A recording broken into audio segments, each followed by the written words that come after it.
Je te remercie, agneau de Dieu, alléluia, parce que tu as disposé nos cœurs, Seigneur, à recevoir encore ce que tu as à nous donner. Merci, agneau de Dieu, pour ta bonne grâce, pour ta miséricorde. Amen. Gloire à Dieu. Voilà, gloire au Seigneur, alléluia. Vous savez, quand j'entends le témoignage, ça me fait penser au livre des juges. Parce que il a fait ce qu'il a voulu. Pourtant, dans le livre des juges, quand vous regardez dans le livre des juges, les gens y priaient. Les gens, ils faisaient des expériences. Et Dieu répondait. Parce que Dieu nous aime. Dieu veut nous sauver. Dieu veut nous emmener dans le ciel. C'est pour ça qu'il nous répond. Alors, vous savez, j'aime bien dire une chose, là c'est une petite, comment je pourrais dire, une petite histoire pour essayer d'expliquer ça. C'est, en fait, on vous a parlé, on vous a dit qu'il y avait un Dieu qui vous aimait, on me l'a dit à moi aussi, hein, et qu'il a tout fait. Il est mort sur la croix, il a tout payé, et puis que nous sommes sauvés. Et souvent les gens, ils n'arrivent pas à comprendre ça. C'est-à-dire, dans leur tête, c'est bien rentré. Mais dans leur cœur, c'est pas compris. Alors ça pose tout un tas de problèmes. Et généralement, ce qui se passe, c'est que les gens, ils se retrouvent avec une religion. Et comme ils se retrouvent avec une religion, eh bien, ils pratiquent leur religion. Évangélique, baptiste, anabaptiste, pentecôtiste, évangélique, ou alors témoin de Jéhovah, musulman, catholique, orthodoxe, une religion, ou hindou, ou bouddhiste, ou une religion. Et ça ne change rien dans leur vie. Mais ils aiment la religion. Parce que dans la religion, on aime bien prier. Vous voyez, par exemple, les hindous, eh ben, ils ont des trucs là, ils passent et puis ils les tournent, puis ça prie pour eux. Ou le vent, il fait tourner les trucs. Les musulmans, je crois, 5 fois par jour, ils font leur prière. Les catholiques, ils font tourner des chapelets. Les évangéliques, ils louent, ils font tout un tas de trucs. Mais ils n'ont pas compris la bonne nouvelle. Ils n'ont pas compris l'évangile. Mais ils croient au vrai Dieu. Ils croient qu'il y a un Dieu tout-puissant qui a fait le ciel, la terre et tout ce qui s'y trouve. Et ils voudraient bien être heureux. Vous avez entendu? Il a dit, il voulait la paix, il voulait la joie, mais il ne l'avait pas. Et comme je vous ai dit, c'est les juges, quoi. Ils faisaient ce qu'ils voulaient. Ce soir, mes frères et sœurs, j'aimerais que vous compreniez. Il ne faut pas faire ce qu'on veut. On est dans une période de salut. Jésus a payé. Alors, pour vous donner l'image, parce que je vais vous la donner, on vous a dit, voilà, je vais te donner un très grand trésor. Mais un très grand trésor. Il est tellement grand, tu ne manqueras de rien. Tu auras tout. Alors, tiens, voilà la clé. Et puis, on nous a donné la clé. Ça, c'est la grâce. C'est la grâce. On a reçu la clé. Donc, on a le trésor. On a le trésor. Mais le problème, c'est qu'on ne connaît pas le chemin. Alors, c'est bien d'avoir un trésor. Mais si on ne connaît pas le chemin, ben, la clé, elle ne nous sert à rien. C'est une très grande richesse qu'on a. Mais elle ne sert à rien. Alors, on a besoin de connaître le chemin. Et pour connaître le chemin, on a la Bible. Jésus, il a dit, voilà, je te donne le trésor, je suis le chemin, la vérité et la vie. Nul ne vient au Père que par moi. Donc ça veut dire que on doit suivre Jésus. Et vous savez, Jésus, quand il nous parle vraiment avec amour. Parce que quand on était prisonnier de notre péché, prisonnier de tout ce qui n'allait pas dans nos vies, et c'est peut-être le cas encore ce soir, eh bien, il nous a aimés, simplement aimés, et il l'a prouvé par des actes. Il a été jusqu'au bout. Il était dans la gloire parce que c'est Dieu. Et il est venu sur la terre en homme. Mais vous savez, quand je dis qu'il est venu en homme, attention, il n'est pas venu en homme qui, lui, il avait un super pouvoir, que pour lui c'était facile. Non, non. Parce que quand il est arrivé au moment où il fallait aller à la croix, il a crié à son Père. Et puis il a dit, oh, éloigne de moi cette coupe. Puis après il s'est pris, puis il a dit, non, toutefois pas ce que je veux, mais ce que tu veux. C'est-à-dire, il s'est plié à une volonté. Il a refusé de faire sa propre volonté. Il avait la liberté. Mon frère, ma sœur, tu es libre. La Bible, elle nous enseigne que c'est pour la liberté, Galates. Hein, et c'est dans Galates, au chapitre 5 et au verset 1, c'est pour la liberté que Christ nous a franchis. Demeurez donc ferme. Ferme, ça veut dire qu'on ne veut pas lâcher ça. Parce qu'autrement, on est prisonnier. Et ce soir, eh bien, on va regarder déjà ce que le Seigneur Jésus il a dit. Parce que il nous a dit des choses vraiment parce qu'il nous aime. Il n'y a rien de ce qu'il nous a dit, c'était pour notre mal. C'était toujours pour notre bien. Toujours pour notre bien. Alors la Bible, elle nous dit, dans Luc, au chapitre 13, Évangile de Luc, au chapitre 13 et au verset 24.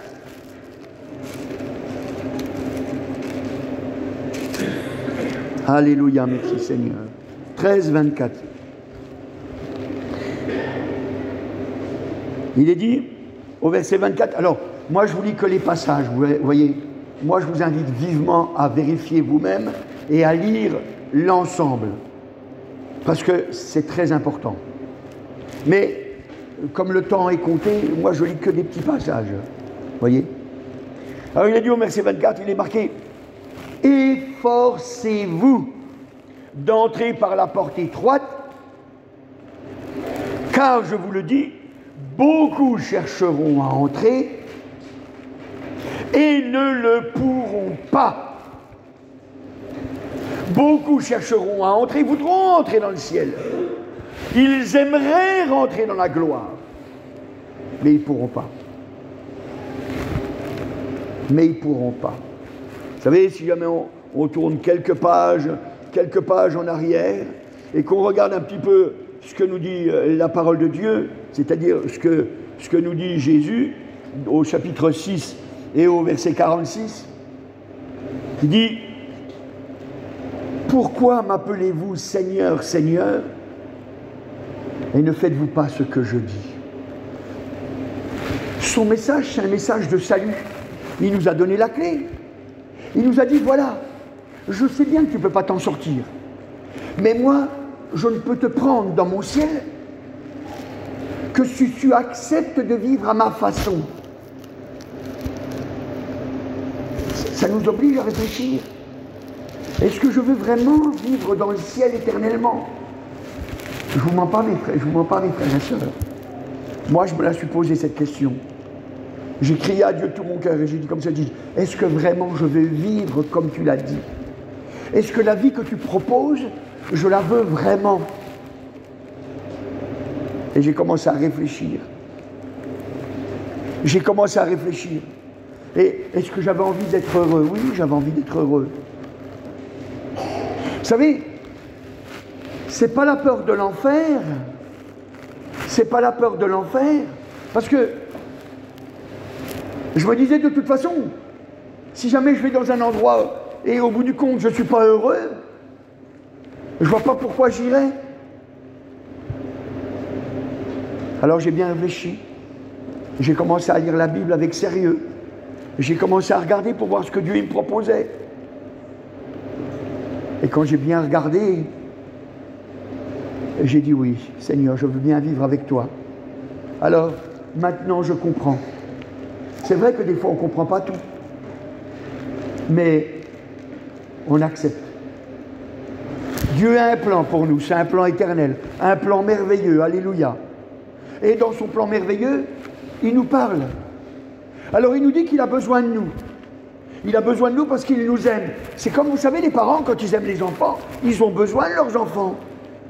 Moi, quand j'allais au travail, je revenais, j'étais très heureux d'avoir mes enfants dans les bras, de les tenir. Quand j'étais à Sarrebourg, j'en avais 4 au début, je les prenais les 4 sur les bras, 2 de chaque côté, et j'étais très heureux. J'en éprouvais beaucoup de la joie, beaucoup de joie. Dieu, c'est pareil, vous savez. Quand on vient à lui, il est très heureux, il nous prend dans ses bras, il nous cajole, il nous réconforte, il nous délivre, il nous change, il nous transforme. Parce qu'il nous veut avec lui, il a un plan éternel. Jésus, il a dit qu'il n'avait pas honte de nous appeler frères, sœurs. C'est vraiment quelque chose de merveilleux. Mais pour ça, il faut obéir. Quand vous regardez dans les juges, ils n'obéissaient pas. Chacun faisait ce qui lui semblait bon. Chacun faisait ce qui lui semblait bon. Ils ne faisaient pas ce qu'ils avaient envie, ce que Dieu avait envie. Ils faisaient ce qu'eux, ils pensaient que c'était juste. Dans les Proverbes, au chapitre 21, au verset 2, il est marqué « Toutes les voies de l'homme sont droites à ses yeux, mais celui qui pèse les cœurs, c'est l'Éternel. » Et encore, dans le Proverbe 14, au verset 12, il est marqué « Telle voie paraît droite à un homme, mais son issue, c'est la voie de la mort. » On ne connaît pas le chemin du ciel. C'est pour ça qu'il faut qu'on vienne auprès du Seigneur Jésus. Et le Seigneur Jésus, il dit « Je ne peux pas prendre les menteurs, parce que si je l'emmène dans le ciel, on n'aura pas confiance les uns aux autres. Donc on va être malheureux. Je ne peux pas prendre les voleurs pour la même raison. Je ne peux pas prendre les infidèles. » Vous voyez, c'est très simple l'évangile. C'est très simple. Alors c'est pour ça que nous, on doit venir auprès du Seigneur. Alléluia. Vous savez, quand on vient auprès du Seigneur, c'est quelque chose d'extraordinaire. Parce qu'il ouvre notre cœur et il change nos pensées. Quand vous regardez dans 2 Timothée, au chapitre 2, 2 Timothée, chapitre 2 et au verset 26. Voilà, la deuxième épître au Timothée, chapitre 2 et au verset 26. Verset 26, il est écrit... Alors, je vais le lire un petit peu avant parce que, même si la phrase, elle commence pas tout à fait, alors il doit redresser avec douceur les adversaires dans l'espérance que Dieu leur donnera la repentance pour arriver à la connaissance de la vérité et que revenus à leur bon sens, ils se dégageront des pièges du diable qui s'était emparé d'eux pour les soumettre à sa volonté. Mon frère, ma soeur, tu ne peux obéir que à Dieu ou qu'au diable. Tu ne peux même pas faire ce que tu veux. Tu sais, des fois, on a l'impression qu'on peut faire ce qu'on veut parce qu'on a fait des choses et ça nous convient, ça nous plaît. Vous savez, le diable ne va pas venir vous attaquer aux endroits où vous ne voulez pas aller. C'est pas comme ça qu'il agit. Lui, il va venir aux endroits où tu es d'accord. Par exemple, si jamais tu es un homme volage, eh ben, il va te faire passer des filles devant toi. Et puis comme ça, tu vas avoir le désir de les regarder. Ça va engendrer des pensées. Ça va descendre dans ton cœur. Et ça te fera agir. C'est normal. C'est ce que tu aimes. Tu l'auras. Tu l'auras. Et Dieu le permet. Parce qu'il nous aime et il veut notre liberté. Il veut notre liberté. Alors, il nous laisse faire. Il nous laisse faire. C'est un choix qu'on fait. Le chemin est étroit et resserré. Et quand on arrive au bout, alors, ça sera vraiment la liberté. Mais pour l'instant, il faut obéir. Comme un enfant. Vous savez, un enfant, quand on l'envoie à l'école, on ne l'envoie pas à l'école, normalement, hein. Normalement.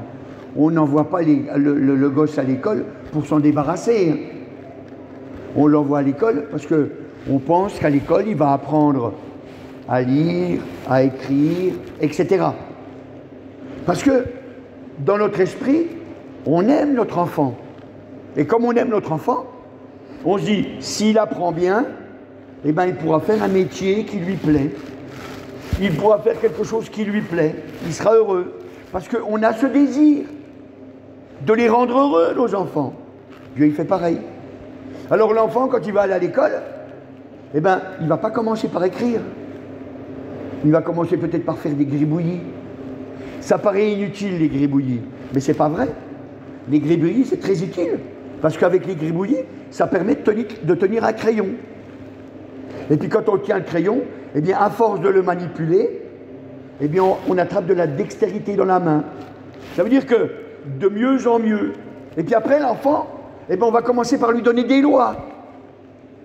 Mais c'est l'évangile, ça. On nous donne des lois. On nous dit, il y a des choses que tu ne peux pas faire. Tu ne peux pas dépasser les lignes. Parce qu'autrement, ça va être la confusion. Vous voyez, si jamais on fait un beau A et puis qu'il est bien dans les lignes, ça va. Mais si jamais l'enfant il fait un A et puis que la queue il a fait descendre, c'est plus un A, c'est un Q. C'est pas la même chose, c'est confusion. C'est ça le problème. C'est que quand on n'obéit pas à Dieu, il y a confusion. Et quand il y a confusion, ben on croit qu'on peut continuer comme ça. Et au bout du compte, on est malheureux. Au bout du compte, on est malheureux. Donc, c'est pour ça que on doit croire ce que nous dit la parole de Dieu et la mettre en pratique. Vous savez, il y a le chanteur, il dit on ira tous au paradis. Ça, c'est un mensonge. Le diable, il veut qu'on croie ça. Et ils nous font croire ça, pourquoi? Parce qu'ils nous disent Dieu est amour. Dieu est amour. C'est vrai, c'est marqué. C'est marqué en toutes lettres dans la parole de Dieu. Maintenant, il faut regarder qu'est-ce que c'est que l'amour. Parce que si on ne regarde pas qu'est-ce que c'est que l'amour, c'est sûr que il y a confusion. Qu'est-ce qu'elle nous dit la parole de Dieu? Dans 1 Jean au chapitre 5, 1 Jean chapitre 5 et au verset 3, car l'amour de Dieu consiste à garder ses commandements. Et ces commandements ne sont pas pénibles. Et ces commandements ne sont pas pénibles. Et à chaque fois, mon frère, à chaque fois, ma sœur, que tu trouveras que c'est difficile d'obéir, c'est qu'il y a un problème dans ton cœur. Le diable, il t'a parlé, il t'a dit quelque chose pour te troubler. Ça, tu peux en être sûr et certain. Parce que le commandement du Seigneur, c'est un commandement très simple, vous savez. C'est « Tu aimeras ton prochain comme toi-même. » Tu aimeras ton prochain comme toi-même. Pas plus que toi. Tu l'aimeras comme toi-même. C'est le signe du chrétien. L'amour, c'est le signe du chrétien. Mais il est marqué que, si on le relit, il est marqué « L'amour de Dieu consiste à garder ses commandements. » Et vous savez, quand on aime quelqu'un, eh bien, on ne veut pas lui faire du mal. On ne veut pas lui faire du mal. On l'aime. Alors, ça fait qu'il y a des choses qu'on ne fera pas. Oh, pas à cause de nous. À cause de lui, parce qu'on l'aime. À cause de lui. Vous voyez, moi, par exemple, des fois j'invite des gens à la maison, ça m'arrive. Et puis là, on avait invité des musulmans à manger à la maison. Moi, je vous dis la vérité, hein. Moi, ça ne me dérange pas de manger un bout de cochon. Hein. Ça ne me dérange pas. Mais lui, dans sa croyance, ben, il pense qu'il ne peut pas manger de cochon. Mais moi, j'aimerais parler à son cœur. J'aimerais l'amener à entendre l'évangile, la bonne nouvelle. Alors, ben, ça ne fait rien, là. Je ne veux pas de manger de cochon, là. Ça ne change rien dans ma vie. Alors, je l'ai invité, je n'ai pas mangé de cochon. Et puis quand on était à table, j'ai prié. Et puis, j'ai pu lui parler du Seigneur, on était à table. Et il savait que tout était halal. Moi, vous savez, ça m'est complètement... ça m'est indifférent, quoi. C'est halal, ça m'est complètement indifférent. Vous savez, parce que ça ne me touche pas, moi. Moi, ça ne fait rien dans ma vie. Donc, j'ai mangé halal, mais ça m'a permis de lui parler. Parce que, vous voyez, ce que j'ai vu, c'était pas le bout de cochon qui allait me manquer, mais j'ai vu son âme. Je me suis souvenu que mon père, ma mère, enfin, mon arrière, vous comptez aussi longtemps que vous voulez, grand-père et grand-mère, eh bien, c'est les vôtres aussi. C'était donc les siens aussi. Donc c'est bien ma famille. Donc je dois l'aimer. Je dois l'aimer. Alors, vous voyez, ça fait que je me suis retrouvé avec une loi. Parce que je l'ai aimé. Mon frère, ma soeur, il y a des choses des fois qu'on ne comprend pas. Mais on le fait. Parce qu'on aime. La parole de Dieu, elle nous donne toutes sortes de commandements. Vous savez, c'est pas pour nous commander que Dieu fait ça. Dieu, il est tout puissant. S'il voudrait, il ferait. Et puis, on serait obligé de le faire. Obligé. Et on ne pourrait pas faire autrement. Même si on n'était pas content. Mais il ne fait pas ça, lui. Lui, il veut notre liberté. Il veut notre liberté. Alors, il nous la laisse. Il nous la laisse. Et c'est pour ça que, quand on regarde dans la parole de Dieu, eh bien, on voit que quand Dieu il veut sauver quelqu'un, eh bien, il le laisse libre. Par exemple, si on regarde dans Genèse au chapitre 19 et au verset 17, c'est quand les anges sont descendus pour chercher Lot, eh bien, ils l'ont tiré tout ce qu'ils ont pu. Puis à un moment donné, ils l'ont lâché. Et puis ils lui ont dit, sauve-toi pour ta vie. Sauve-toi pour ta vie. De peur que tu ne périsses. Bon, moi je vous ai réduit, hein, mais vous pourrez regarder. Sauve-toi pour ta vie. C'est ta vie. Et vous savez, si vous avez l'amour des âmes, c'est-à-dire si vous aimez votre prochain pour de vrai, pour le sauver, eh bien ça va vous garder.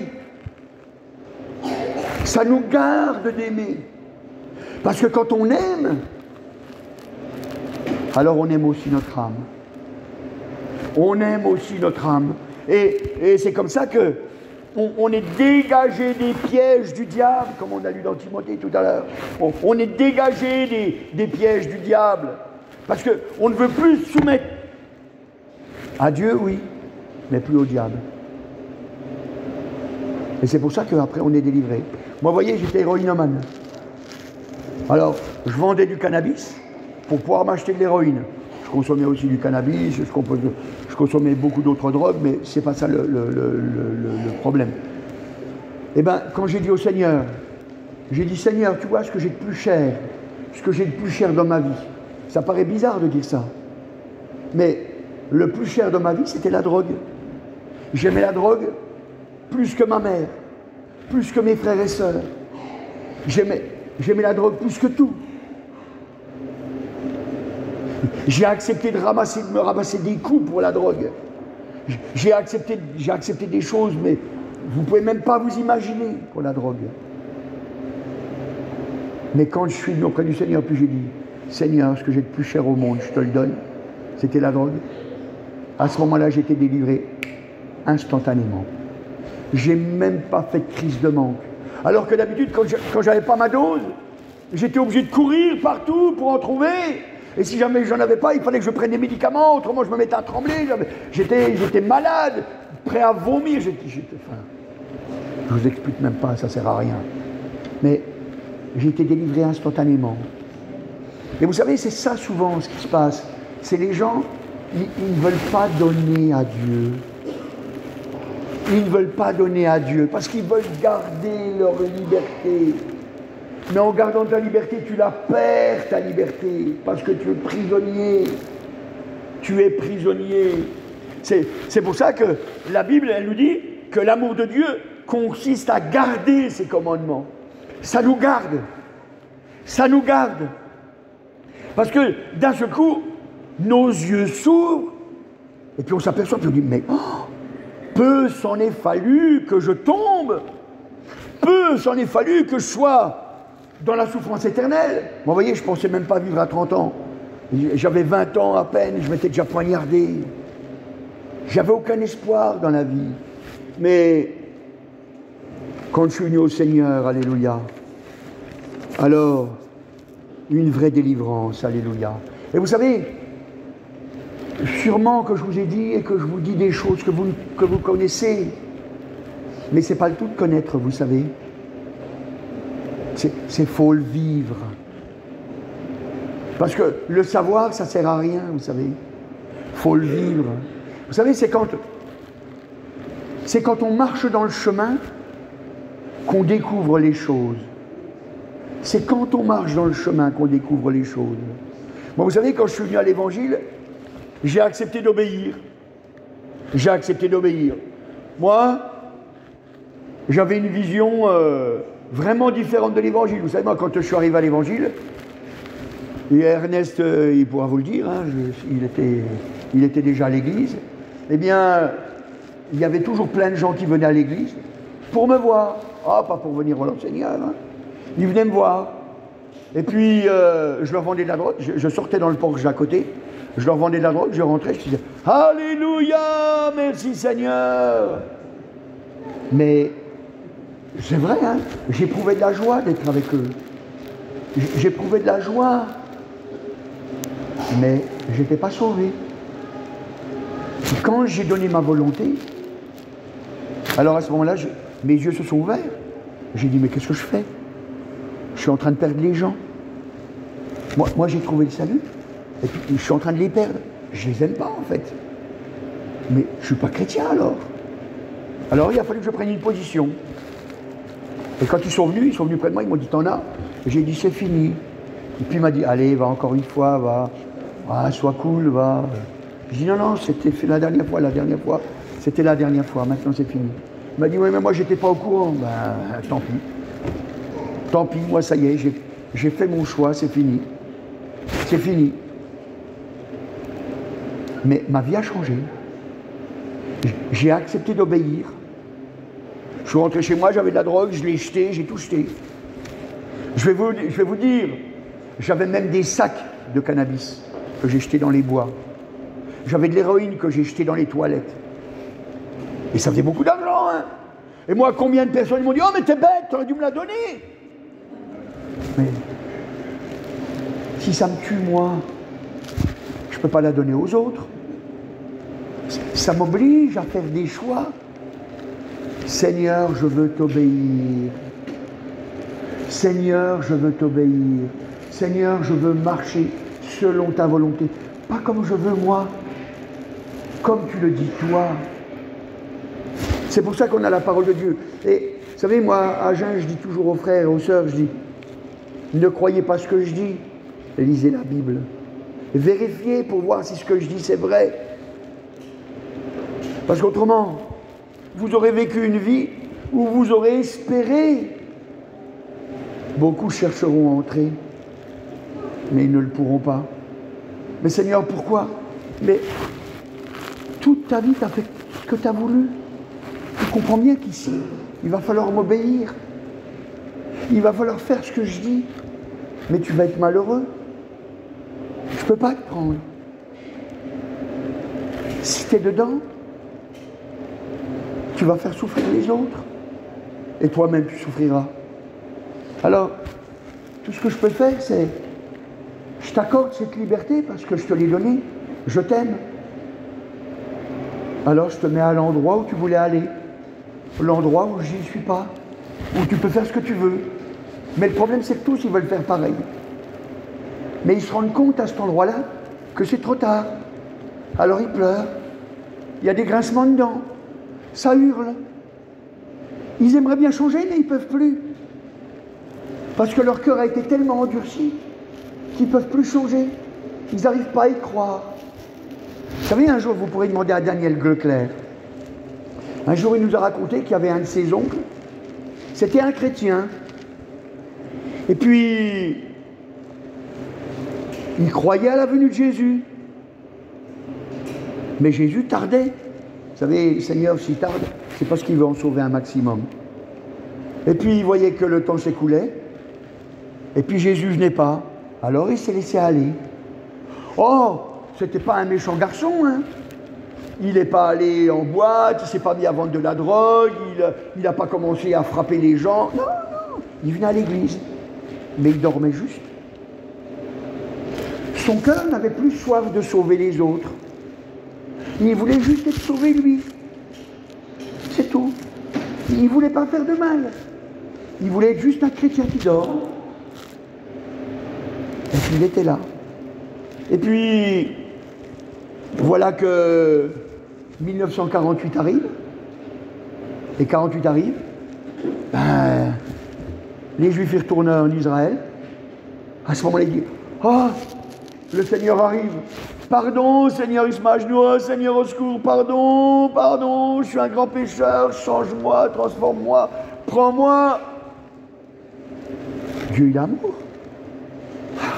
Il veut obéir, je te prends. Alors, le voilà, il est reparti. Et puis, le train-train, l'amour des âmes part. Il est là dans l'église. Oh, il vient à toutes les réunions, il est fidèle, hein. Mais le train-train, et puis au bout du compte, ben, il s'endort. Et puis voilà 1967 qui arrive, reconquête de Jérusalem. Ah, Seigneur, pardon, pardon, pardon, pardon.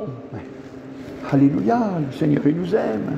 Vous comprenez bien, il l'a repris, voilà qu'il veut obéir. Il veut que sa vie change, alléluia. Il veut être un témoin, c'est formidable, il l'a repris, le Seigneur.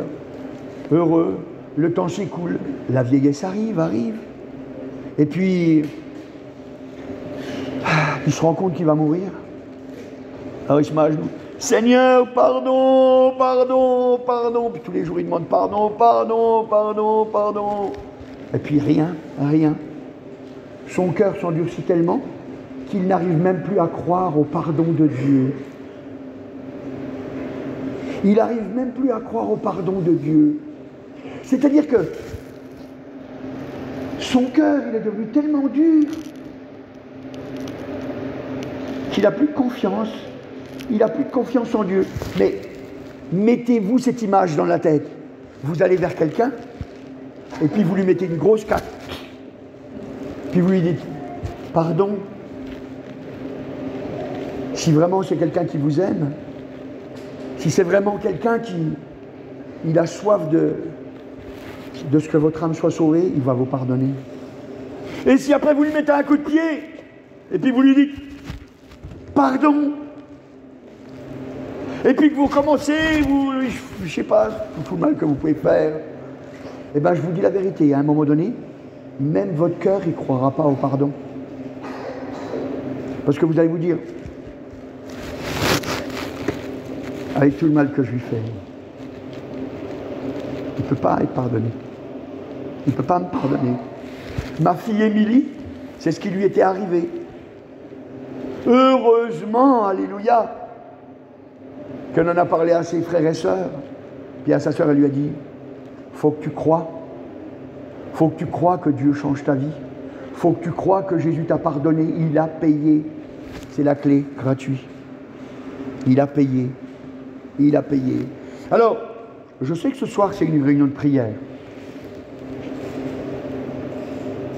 Alors, je suis obligé de vous le dire, c'est le Seigneur qui donne ce commandement. Il dit, priez le Père d'envoyer des ouvriers dans la moisson. La moisson est grande et il y a peu d'ouvriers.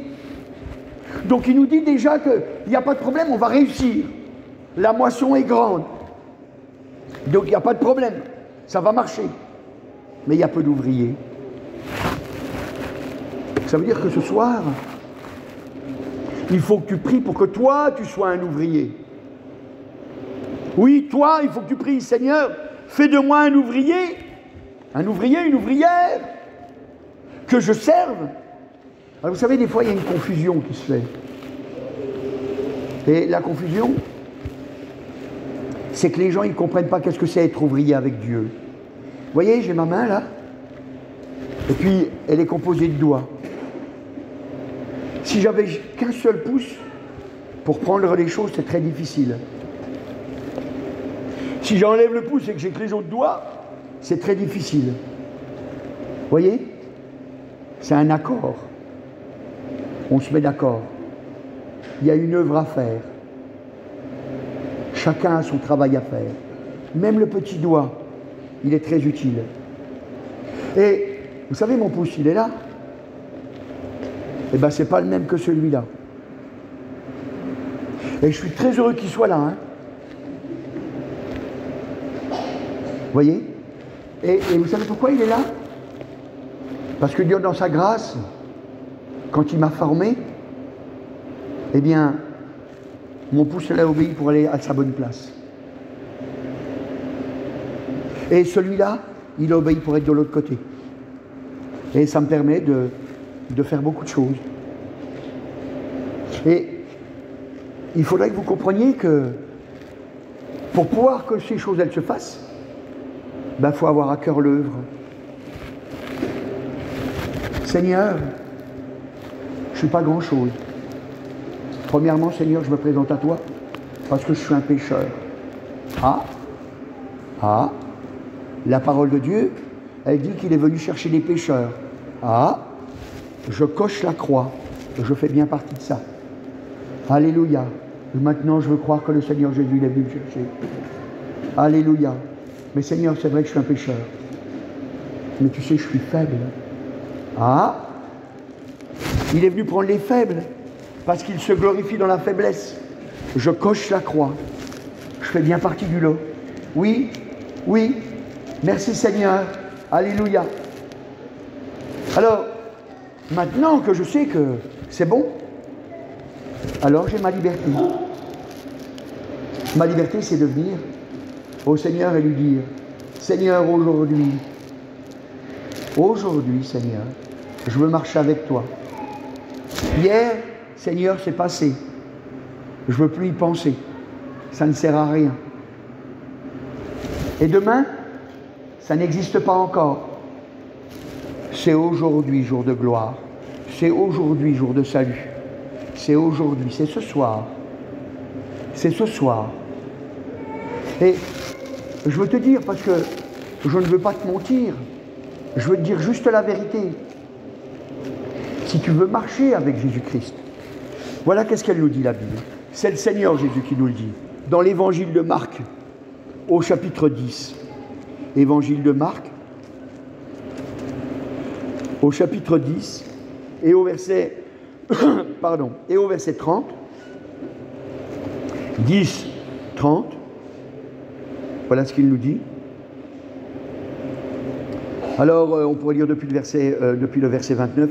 Jésus répondit, je vous le dis en vérité, il n'est personne qui ayant quitté à cause de moi et à cause de la bonne nouvelle, sa maison, ou ses frères, ou ses sœurs, ou sa mère, ou son père, ou ses enfants, ou ses terres, ne reçoivent au centuple, présentement, dans ce siècle-ci, des maisons, des frères, des sœurs, des mères, des enfants, des terres, avec des persécutions.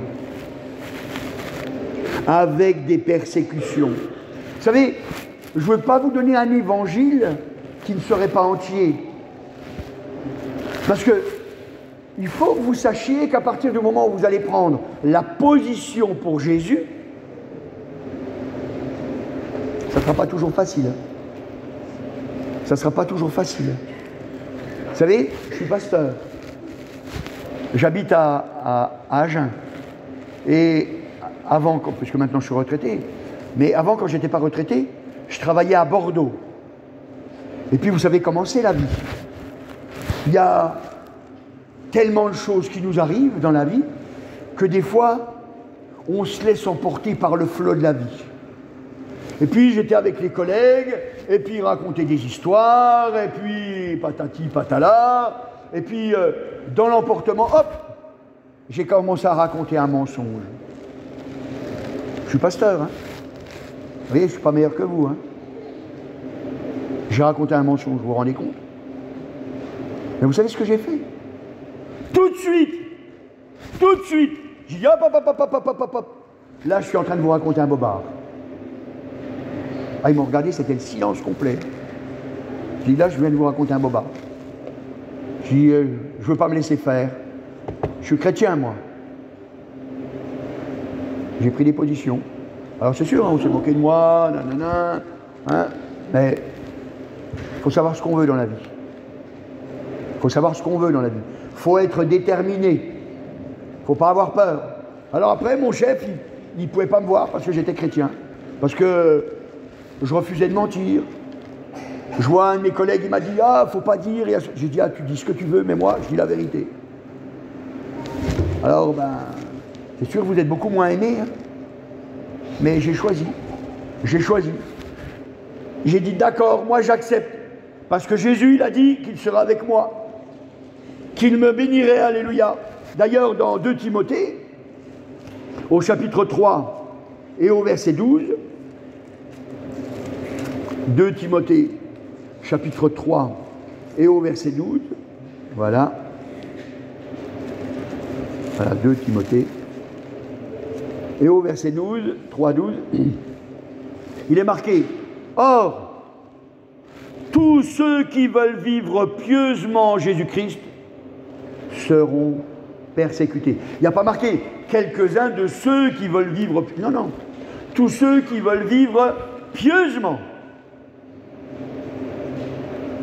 Tu sais, mon frère, ma soeur, si tu vivrais pieusement, ça veut dire que tu acceptes d'écrire entre les lignes que la barre du P ne descende pas plus bas que ce qu'elle doit descendre et que la barre du B ne monte pas plus haut que ce qu'elle doit monter.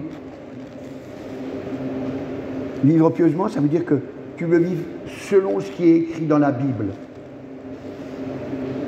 Ça veut dire que tu ne veux plus faire ta volonté, mais tu veux obéir à la volonté de Dieu, parce que tu crois que c'est là le chemin du salut.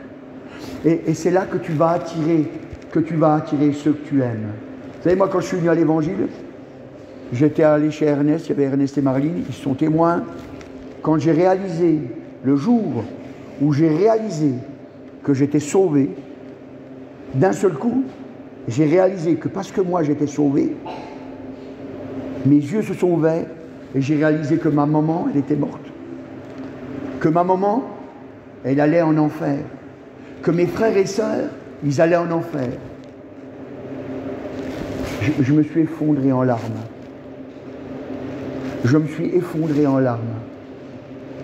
Parce que c'était inacceptable. Et merci Seigneur, ils m'ont dit, il faut que tu marches avec le Seigneur. C'est comme ça. Marilyn et Ernest, ils m'ont dit ça, ils m'ont dit, c'est comme ça que tu pourras les attirer. Et j'ai réfléchi à ce qu'ils m'ont dit. Puis j'ai dit, c'est vrai, c'est la seule solution que j'ai. Obéir. Obéir. Et j'ai vu des choses extraordinaires. J'ai vu ma maman quand elle était à l'hôpital, elle était dans le coma. Les médecins nous ont téléphoné, il était 11h du soir, ils nous ont dit, si vous voulez voir encore votre maman vivante, il faut venir maintenant, parce qu'elle ne passera pas la nuit. Elle était dans le coma, ils voulaient encore essayer une tentative d'opération. Elle se vidait, ses boyaux étaient crevés, elle se vidait à l'intérieur d'elle-même. Et puis, il n'y avait plus de solution. Alors on est allé avec mon frère, et puis ma belle-sœur, ma femme, elle gardait nos enfants et les enfants de mon frère. On pleurait, moi je pleurais, c'est ma maman. Je pleurais, je suis arrivé. À ce moment-là, il y avait le brancard, quand il passait avec ma maman dessus, il l'emmenait. J'ai dit, ah, juste une seconde, je prie pour elle. Ils m'ont dit, mais vraiment qu'une seconde. Et puis j'ai prié, j'ai dit, dans le nom de Jésus, Jésus, oh alléluia, touche ma maman. Puis j'ai dit à ma maman, j'ai dit, maman, ouvre les yeux. Et ma mère, toi qu'elle a ouvert les yeux, j'ai dit, maman, c'est pas un jeu. Tu vas perdre ton âme, demande pardon maintenant. Ma maman, vous savez, à ce moment-là, elle a été très lucide. Elle a dit, oh pardon Jésus. Et puis ça m'a donné une paix. Alléluia. Et Dieu l'a gardée. Le lendemain matin, elle était encore vivante. Et les médecins, ils ont dit, je sais pas, on a ouvert, mais les boyaux n'étaient pas crevés. Alors qu'ils avaient les radios comme quoi, je ne sais plus comment ça s'appelle ça, on ne trouve pas en tranche là. Et ils avaient ça, que ces boyaux étaient crevés, puis là, il n'y avait rien du tout. Parce que Dieu fait encore des miracles aujourd'hui. Parce qu'il veut nous encourager à être fidèles. Il veut nous encourager à être fidèles. Alléluia. Alors ce soir, maintenant que tu sais que tu ne peux être que béni et que l'ennemi de notre âme veut nous tuer, alors prends à cœur de sauver ton âme en ayant l'amour des âmes, en te disant, oui c'est vrai, je fais un sacrifice, je perds ma vie parce que je fais plus ce que je veux, mais pour toujours je serai heureux, il séchera toute larme de mes yeux, il me transforme ici-bas et je serai heureux. Et je vous dis la vérité, hein. Je suis très heureux. Alors je veux t'engager. Ce soir, je ne sais pas ce que tu vis. Je ne connais pas ton cœur. Tu peux me donner une très bonne impression. Mais ce n'est pas à moi qu'il faut donner l'impression. Parce que moi, je ne vais pas te juger. Moi, je me souviens que je suis un très grand pécheur. Je me rappelle de tout le mal que je fais. Mais Jésus, un jour, il te jugera. Donc c'est pour ça qu'il faut que tu sois en paix avec lui. Ce soir, qui est-ce qui veut s'engager à donner son cœur au Seigneur, sérieusement, pour être un vrai témoin, qu'il lève sa main. Oh, Amen, Seigneur. Tu vois, Seigneur, ces mains qui se lèvent, ils n'ont pas peur, Seigneur. C'est toi, Seigneur, qui a dit que si jamais on avait honte de toi, un jour il t'aurait honte de nous. Oui, Seigneur. Pose ta main, encourage, fortifie, donne d'être zélé, Seigneur. Donne de marcher avec toi, Seigneur. Et encourage-les, Seigneur, à t'obéir, à faire ce qui est écrit dans ta parole, pour qu'ils soient sauvés, qu'ils le restent, Seigneur, alléluia, et qu'ils encouragent encore ceux qu'ils aiment. Merci, agneau de Dieu, pour ta bonne parole. Merci, Jésus. Amen. Tout est possible à celui qui croit. C'est la loi de la foi, don merveilleux qui nous vient des cieux, que connaît le cœur droit. Oh, quel riche trésor, un cœur qui vit ce que Dieu dit. Sa foi vaut plus que l'or, Dieu l'honore et le bénit. Dieu manifeste à celui qui croit la force de son bras. Le Tout-Puissant dit à son enfant, si tu crois, tu verras. Oh, quel riche trésor, un cœur qui vit ce que Dieu dit. Sa foi vaut plus que l'or, Dieu l'honore.